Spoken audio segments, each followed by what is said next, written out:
안녕하세요. 라일입니다. 오늘은 명리학의 관점에서 연애와 결혼, 궁합, 그리고 이혼에 관련된 이야기입니다.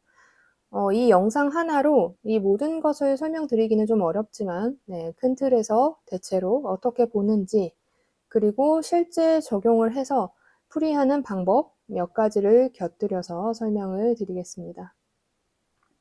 자, 이 중에서 먼저 사주의 연애에 관련된 부분은 사주마다 일단 연애를 잘하는 사주가 있고 아닌 사주가 있어요.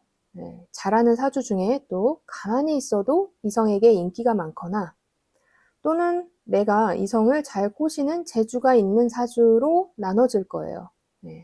물론 이 실제 외모도 중요하지만 이제 아는 사람들 중에 예쁘지도 잘생겼는지도 모르겠는데 인기가 많은 사람들 또는 쉼 없이 연애를 하는 사람들을 본 적이 있을 거예요.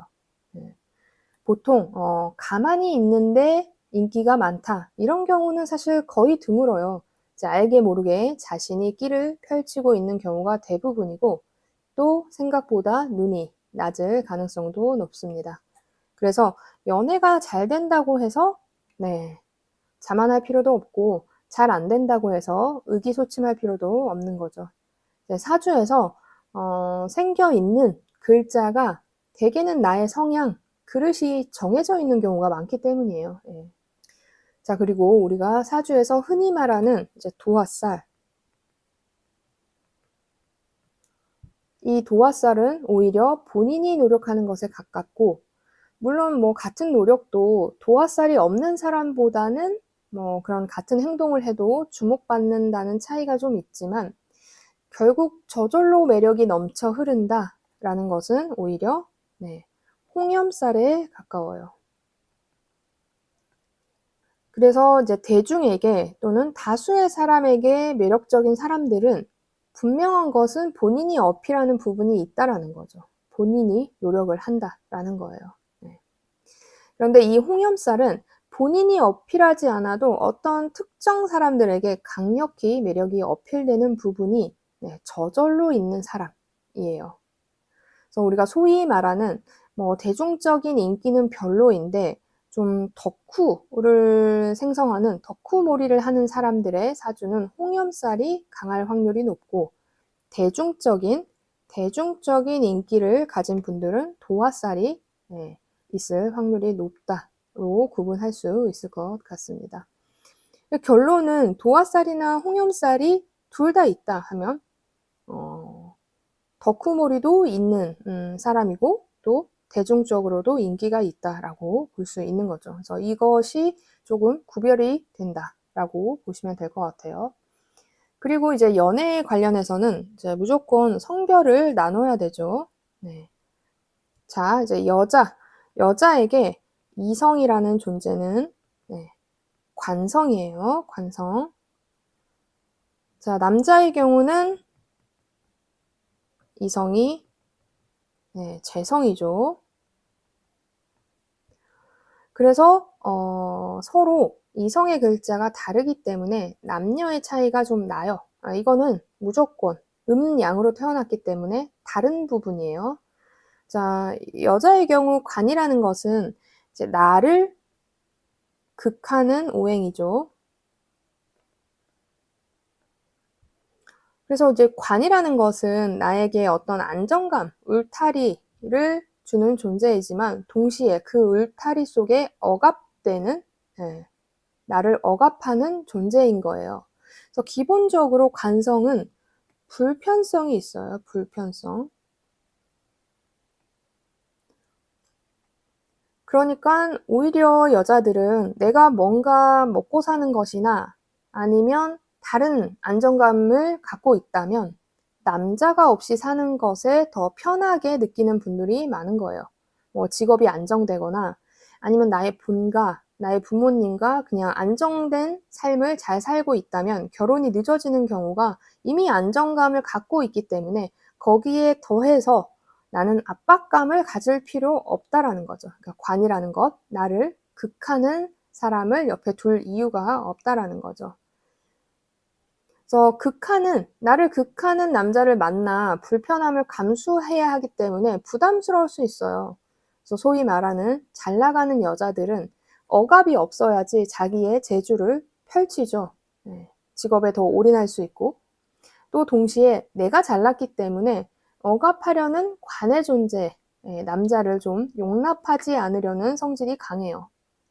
그래서 이제 결혼이 늦어질 수 있고, 만나서 결혼도 할 수 있지만, 그렇기 때문에 이혼의 확률도 좀 높아지는 것이죠. 그래서 여자 사주에 내가 강하게 있다라면 이혼율을 높게 보는 이유도 바로 이제 그것입니다. 안정감을 주는 것은 다른 것으로 채우면 되기 때문에 굳이 남자로 불편하게 내가 관을 쓰고 있지 않겠다라는 거죠. 그래서 여자한테 이성인 남자의 의미는 그렇게 중요한 건 아닌 거예요. 네. 그런데 만약 내가 실제로 좀 안정적이지 못하거나 아니면 좀 심리적으로 불안한 상태를 많이 가지고 있는 여성분이라면 오히려 그런 안정감을 찾기 위한 결혼에 좀 집착할 수 있어요. 네. 그렇지만 내가 좀 단단하거나 내가 좀 안정감을 다른 걸로 느끼고 있는 여자분이라면 좀 천천히 이 결혼에 대해서 생각할 수 있죠. 그래서 약간 현실적인 부분에 따른 남자와는 좀 다른 부분이 있다라는 거예요. 남자분들은 그런 것과 상관없이 이성을 좀 추구하는 경향이 있습니다. 이 부분은 제가 이제 남자분 설명을 드리면서 좀 이야기를 하겠습니다. 자, 그 다음 남자분의 입장에서는 이 재성이라는 것이 내가 극하는 오행이라는 거예요. 원래 이제 남자가 아니더라도 인간들은 태어나면 누구나 어떤 대상을 내가 조절하거나 조정하고 싶은 약간 추악한 저변의 욕망이 조금씩 있어요. 근데 이제 남자는 재성이라는 것이 그런 상대이니까 당연히 여자를 만나고 싶고 그 여자를 내가 컨트롤하고 싶고 지배하고자 하는 마음이 듭니다. 자, 나는 아닌데 뭐 하는 분들도 계실 수 있죠. 근데 사실 인간이라는 존재는 다들 조금씩 뭐 내 말을 잘 듣거나 뭐 누군가를 내가 통제하고자 하는 마음들이 좀 있어요. 내 마음대로 하고 싶은 거죠. 뭐 약간 부리고 싶은 뭐 그런 마음들. 물론 이제 그것이 사주에서 어떤 글자들로 인해서 절제되어 있거나 또는 재성이 여자가 아니라 재물을 의미하니까 재물. 돈을 통제하고자 하는 욕망으로 발현되기도 하죠. 자, 이 부분은 여자분들도 마찬가지예요. 내가 극하는 오행은 재성이기 때문에 여자분들도 재성을 내가 컨트롤하고 싶은 또는 재물을 내가 컨트롤하고 싶은 욕망이 있을 거예요. 근데 여자한테 재성은 남자가 아니기 때문에 남자를 상대로 이런 생각은 덜 한다라는 거죠. 그래서 이런 음량의 차이가 있고, 자, 현대 시대에는 교육이나 사회적 시스템으로 인해서 이제 남녀 차이가 좀 덜하죠. 그래서 어떤 명리학자들은 여자도 남자도 이성을 관이나 재로 보지 않고 비겁으로 보기도 해요. 그런데 저는 이제 여러 임상이나 통계 이런 것을 봤을 때도 아직은 남녀가 완전히 같은 출발선에 서 있는 것은 아니기 때문에 자, 이성을 비겁으로 보기에는 아직 무리가 있다고 보고 이런 부분은 추후에 시간이 좀 많이 흐르면 논의할 가치가 있는 부분이라고 생각합니다. 일단 이런 배경들을 좀 여기까지 하고 이제 현실적으로 우리가 어떤 사주 구조가 연애를 잘하느냐 이것이 궁금하실 텐데 기본적으로 무조건 남자든 뭐 여자든 상관없이 일단은 식상이라는 것이 잘 발달되면 연애를 잘할 가능성이 높습니다. 이것은 내가 생하는 오행이죠. 자, 물론 여자분들은 이 식상이 너무 강한 경우 어려운 부분이 있어요. 그런데 어쨌든 이 식상 발달자들은 어떤 것을 귀여워할 준비가 되어 있는 사람들이에요. 그래서 연애가 아니더라도 뭔가를 귀여워하거나 좋아할 준비가 되어 있는 사람들이라는 거죠. 그래서 내가 생하는 오행이기 때문에 애정을 쏟는 대상이 늘 존재하고 아니면 찾으려고 하는 거죠. 그래서 식상 발달자들은 연애가 쉽게 될 가능성이 높습니다. 자, 그런데 이제 같은 식상 발달자 중에 아닌 분들이 있다면 이제 그거는 자신의 뿌리, 근위족, 일간의 뿌리가 매우 허약해서 그걸 원하거나 할 줄은 알지만 현실화시키기에 좀 자신이 약한 부분이 있다거나 이것이 이성이 아닌 곳에 애정을 쏟고 있는 분들일 수 있어요. 또 결국에 이제 연애가 성립이 되려면 1대1 매칭해서 돼야 된다는 거죠. 그래서 식상 발달자 분들 중에서 연애가 잘 안 된다면 좀 분위기만 띄우고 한 사람과의 진지한 관계의 발전이 잘 안 될 수 있어요.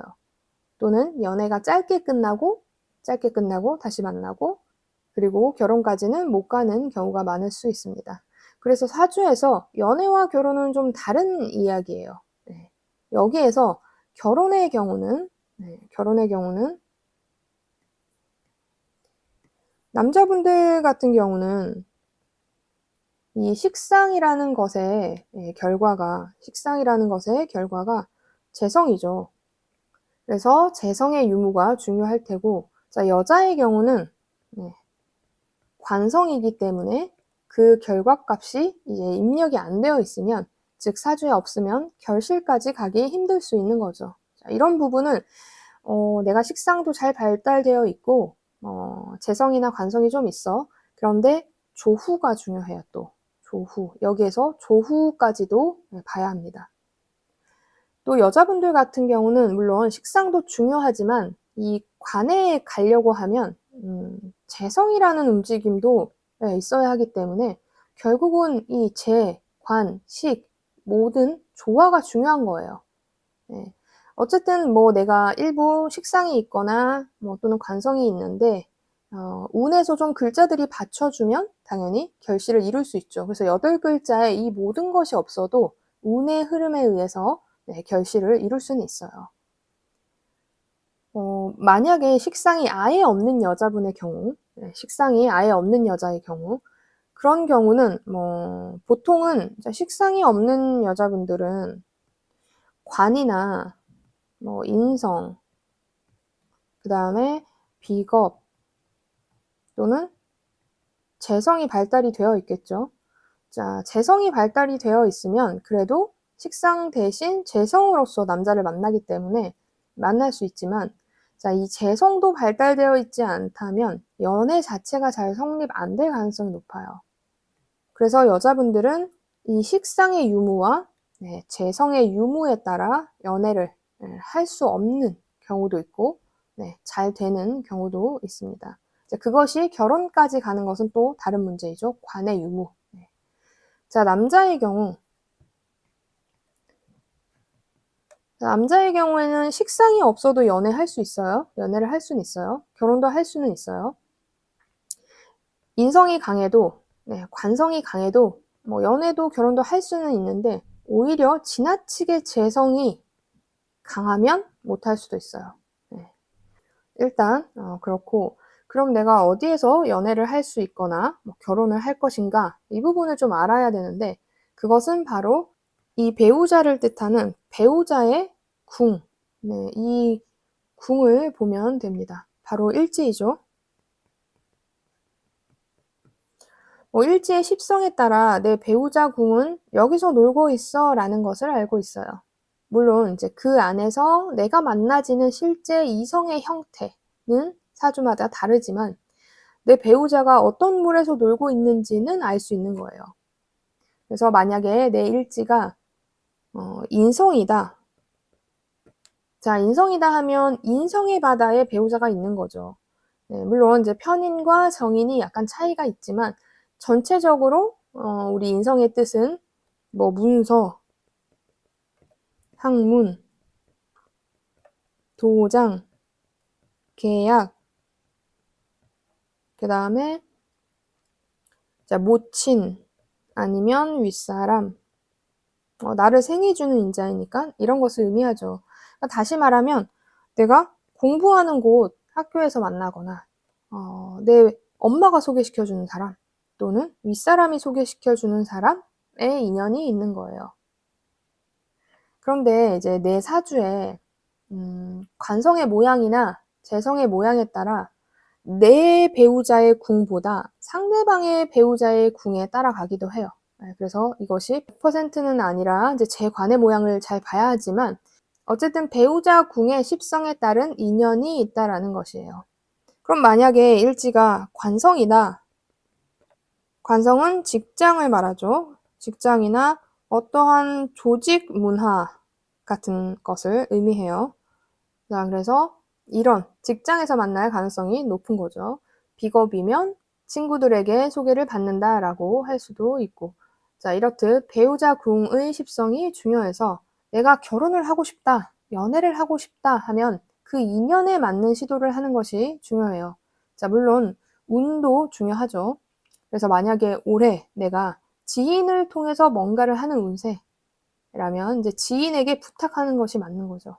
그래서 각자 사주에 이제 자신의 일지의 십성을 보고 그 십성이 뜻하는 의미를 내가 떠올려 보면 아, 내 배우자는 그런 바다 안에서 있겠구나라고 생각하시면 돼요. 그러니까 내가 욕망하면 찾아가야 되는 거죠. 네, 그런 쪽으로. 그래서 나는 원래 소개받는 걸 정말 싫어하지만 예를 들어서 그 이유는 이제 내가 사주의 모양 자체가 연애, 결혼 이 욕망이 강한 사주가 있고 또는 연애만 하려는 사주가 있고 또 내가 자연스러운 만남을 추구하는 사주의 구성이 있고 이렇게 좀 자신의 욕망들이 사주에서 다 있어요. 네, 다 각자 다르고 그런데 내가 욕망하는 것과 내가 이루는 것은 달라요. 그래서 그 부분을 체크해줘야 되는 거죠. 그래서 나는 자연스러운 만남을 추구하지만 내 사주의 배우자궁은 어떠한 학문, 소개 이 안에 있다, 계약 이런 곳에 있다 하면 그렇게 만남을 하기 위한 노력을 해야 된다라는 거예요. 네. 그래서 연애라는 것은 이런 전체적인 의미를 갖고 있다라고 보시면 되고 그리고 이제 연애가 됐으면 결혼, 이제 궁합 이런 것들을 좀 봐야 되죠. 자, 우리가 궁합에 대한 의견은 좀 말이 많죠. 네, 궁합이 있다. 궁합은 소용없다. 이렇게 주장하시는 분들도 많습니다. 자, 어쨌든 뭐가 되었던 1번은 내 사주의 재와 관의 흐름이 먼저예요. 네, 하지만 이 나의 사주에 제 관의 흐름이 먼저라고 해도 기묘한 궁합은 있다라는 거예요. 자, 내 사주 안에서 제 관의 논리에 따라서 그 절묘한 부분이 맞춰져서 백년해로 하는 경우도 있다라는 거죠. 이거는 진짜 남이 볼 때는 별로인데 나한테는 꼭 맞는 그것이 나의 팔자에 재나 관이 별로라고 하더라도 어떤 운이 좋은 기간에 만나지는 사람 그런 경우가 있을 수 있다라는 거죠. 네, 나한테 꼭 맞는 좋은 가능성 이런 것들이 있기 때문인데 어쨌든 궁합이 좋든 내 사주에 재와 관이 좋든 궁합이라는 것은 사실 결론을 우리가 따지자면 결론은 영원한 것은 없어요. 네. 영원히 좋은 것은 없다라는 거예요. 자, 그 좋았던 것도 결국 끝나는 시점이 온다라는 거죠. 좋은 것도 끝날 가능성이 있기 때문에 또 궁합이란 필요 없다라고 해석할 수도 있는 거예요. 이 기묘한 궁합도 끝날 시점이 있는 거죠. 그것이 죽음이라는 뜻이든 이별이라는 뜻이든 그것이 자연의 논리이고 운동인 거죠. 자, 하지만 그럼에도 우리가 궁합을 맞추는 이유가 주기가 맞는 사이가 만나야 그래도 오래 갈 수 있다라는 거예요. 그리고 또 이 사랑이라는 것이 끝났을 때 누군가는 신뢰나 믿음, 의리로 살 수도 있고 그것도 없어지면 가족이라는 공동체로도 살 수 있기 때문에 무엇이든 이 가치가 맞아야지 끝까지 살 수 있다라는 거라서 궁합이 중요하겠죠. 그래서 궁합은 중요해요. 저는 중요하게 봅니다. 물론 어쨌든 내 사주에 제 관을 따져서 궁합을 봐야겠죠. 자, 그러면 궁합에 대해서 좀 더 자세하게 보면 궁합은 정신적인 궁합. 그리고 바로 이게 바로 이게 겉궁합, 그리고 네, 현실적을 말하는 네, 속궁합, 그리고 띠궁합 등등 이제 여러 가지를 봐야 돼요. 자, 정신적인 부분은 낮궁합이라고도 해요. 낮에 벌어지는 것이니까 생각이죠, 생각. 생각이니까 이 바로 천간의 부분을 봅니다. 요 천간의 부분. 네. 자, 이 속궁합은 네, 밤의 궁합이니까 밤의 인자나 네, 결실, 뭐 자식이죠. 네, 자식을 만들어낼 수 있는 궁합인가 아닌가인 거예요. 네, 성적인 부분 이런 것도 봐야 되죠. 자, 그래서 내 미래의 자식의 사주까지 자, 이미 내가 결혼한 배우자로 인해 결정이 되어 있는 거예요.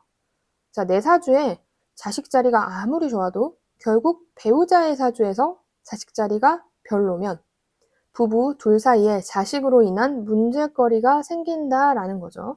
확률이 반반이 되는 거죠. 네.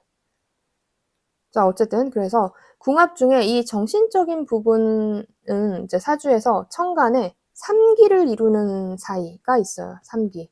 네이버에 검색하면 3기가 뭔지 나올 것인데 자, 이 글자가 서로 있으면 이 정신적인 부분에 있어서 통하는 것이 많고 정신적으로 서로 상승의 요소가 있다라는 거예요. 네. 그리고 이 속궁합, 현실적 궁합은 일단 오행의 분포도, 그리고 두 번째는 합, 형, 충을 봐야겠죠. 이렇게 궁합이라는 것은 한 가지만 보는 것이 아니라 자, 천간의 궁합, 지지의 궁합, 띠궁합, 오행의 궁합. 자, 그 다음에 남자의 경우 비겁이 너무 강하다든지 여자의 경우 식상이 너무 강하다든지 한 그런 조화력, 이런 조화력도 함께 봐야 합니다.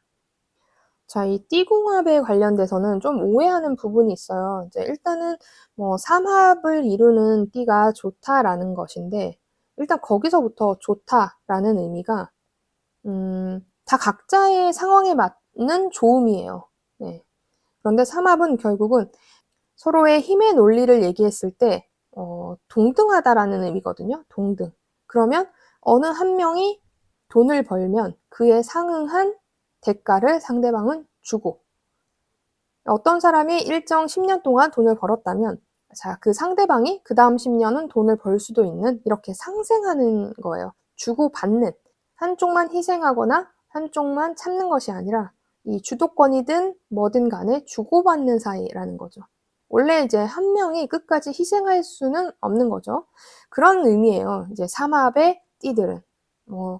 예를 들어서 말띠, 범띠, 개띠가 삼합이죠. 그러니까 이 세 띠는 어느 한 명이 어느 한 띠가 끝까지 희생하지 않는다는 거예요. 살면서 주고받는 시기가 결국은 온다라는 거죠. 네, 그런 점에서 좋다라고 풀이를 하는 거죠. 어쨌든 사주라는 것은 조화이고 일방적인 관계는 사주에도 현실에도 없기 때문에 인 거예요. 자, 그리고 정신적 궁합, 현실적 궁합, 띠궁합, 그리고 중요한 것이 바로 이 운이라는 것인데, 자, 이 궁합이라는 것을 극복하려면, 예를 들어 두 사람이 궁합을 봤는데 별로다. 자, 근데 원래 삶이라는 것이 좋기도 하고 나쁘기도 하죠. 근데 서로가 만났을 때 서로가 좋은 날이 더 많으면 덜 싸울 것이고, 안 좋은 날이 많으면 더 싸우기 때문에 일단은 내가 앞으로의 운이 좀 안 좋더라도 상대방의 운이 좀 좋으면 상쇄가 되는 거예요.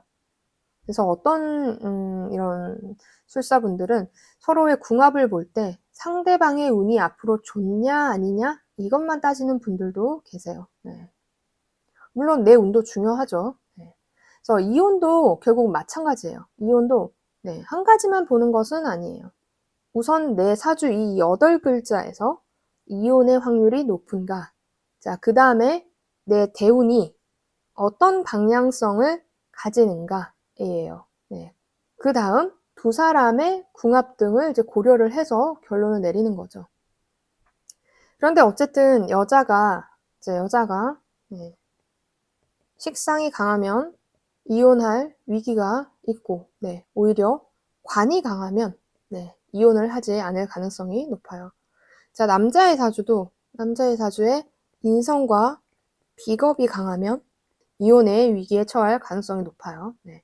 이런 이제 전체적인 가능성과 함께 이제 현실적으로 실제 어떻게 만남이 이루어졌는지를 보면 두 사람은 어떻게 살아갈 것이다를 이제 볼 수 있겠죠. 그래서 여기서 한번 반전을 이룰 수 있는 게 자식 부분이에요. 네.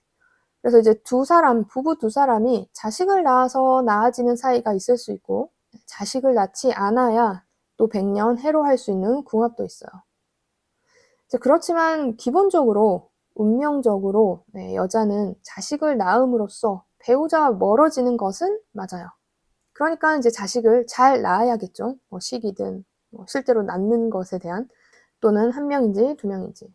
그래서 전체적으로 결론은 사실 여기에서 우리가 대중적으로 볼 수 있다라는 것은 바로 이제 오행의 조화예요. 일단 내 사주든 상대방 사주이든 이 오행의 조화력이 좋은 사주를 좋다라고 일단은 봐요. 그 이유가 어떤 인생에 업다운은 늘 있죠. 네, 업다운은 늘 있을 텐데 이 오행의 조화도가 있는 분들은 일단 극단적으로 만들지 않기 때문에 그럭저럭 어떤 상황에서도 맞춰간다라는 거예요. 네, 그래서 내가 만나는 상대방이 있다면 이런 부분을 먼저 체크하는 것이 이제 좋습니다. 그래서 이런 것을 체크를 하고 그 앞에 얘기했던 정신적 궁합, 그리고 현실적 궁합, 그리고 이 사주에 이혼율이 얼마나 있는가, 이런 것들. 이제 앞으로 펼쳐져 있는 것이 인성과 관성인가, 아니면 재성인가, 식상인가, 비겁인가, 이런 것들을 좀 살펴봐야지 이제 알 수 있겠죠. 그래서 제가 오늘은 이제 간단하게 명리학적으로 연애, 결혼, 궁합, 그리고 이혼에 관련된 이야기였습니다. 네. 자, 오늘은 여기까지 하겠습니다. 영상이 도움이 되셨다면 좋아요와 구독 눌러주시고 감사합니다. 또 만나요.